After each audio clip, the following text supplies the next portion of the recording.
एक पिता ने आंसू भरी आंखों से अपने बेटे के शरीर पर केमिकल संरक्षक डाला ताकि जंगली जानवर उसे न खा सकें। लेकिन जैसे ही वह वहां से गया, एक गिद्ध चुपके से नीचे आ गया।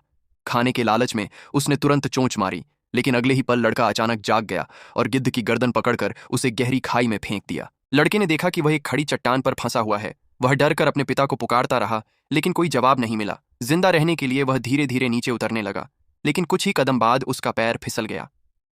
अच्छी बात यह रही कि उसने चट्टान की एक उभरी हुई जगह पकड़ ली और वहीं लटक गया। नीचे बहुत सारे जानवरों की लाशें देखकर वह और डर गया। तभी अचानक मौसम खराब हो गया। काले बादल, तेज हवा और बारिश शुरू हो गई। हवा उसे इधर उधर झुला रही थी और बारिश से पत्थर बहुत फिसलन भरे हो गए थे।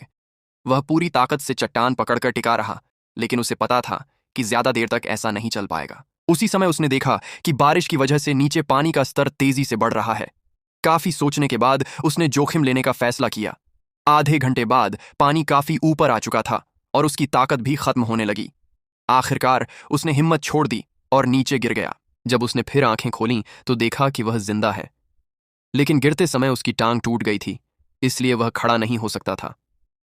वह घिसट घिसट कर पानी के पास पहुंचा और कीचड़ वाला पानी पीकर खुद को जिंदा रखा। जिंदा रहने के लिए उसने अपनी टूटी हुई टांग को 2 पत्थरों के बीच फंसाया और पूरी ताकत से उसे सीधा किया। इस दर्द से वह लगभग बेहोश हो गया, लेकिन किसी तरह उसने दांत भींचकर पेड़ की टहनियों से अपनी घायल टांग को बांध लिया। अभी उसने राहत की सांस ही ली थी कि अचानक उसने देखा कुछ जंगली भेड़िए उसे घूर रहे हैं। जिंदा रहने की चाह में वह अपनी घायल टांग घसीटते हुए भागने लगा।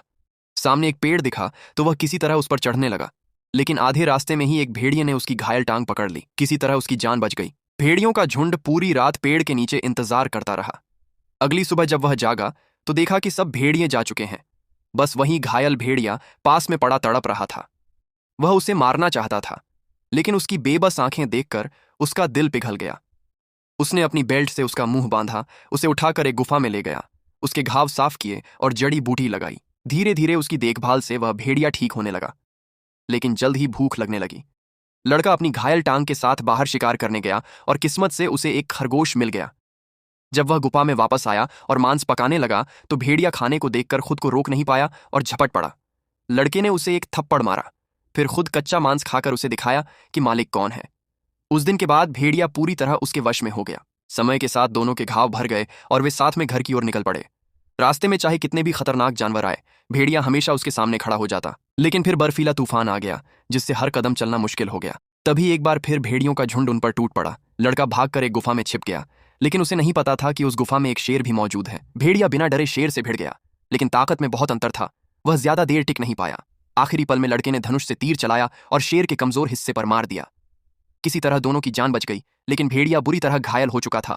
उसने शेर का मांस काटकर भेड़िए को खिलाया ताकि वह जिंदा रह सके, लेकिन बर्फीला तूफान और भी तेज होता गया और आखिरकार दोनों बर्फ के मैदान में बेहोश होकर गिर पड़े। बेहोशी में लड़के को अपने पिता की आवाज सुनाई दी, जो उसे हिम्मत दे रही थी। वह अचानक जाग गया, घायल भेड़िए को उठाया और दांत भींचकर धीरे धीरे आगे बढ़ने लगा।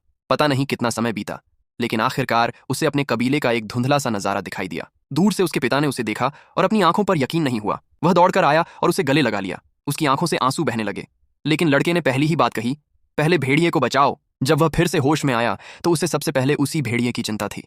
अच्छी बात यह रही कि कबीले के लोगों ने मिलकर उसका इलाज किया और वह बच गया। लेकिन तभी एक बुजुर्ग औरत शामन ने गंभीर चेहरा बनाकर भेड़िए की जांच की, फिर धीरे से एक छोटा सा बच्चा शावक उठाया।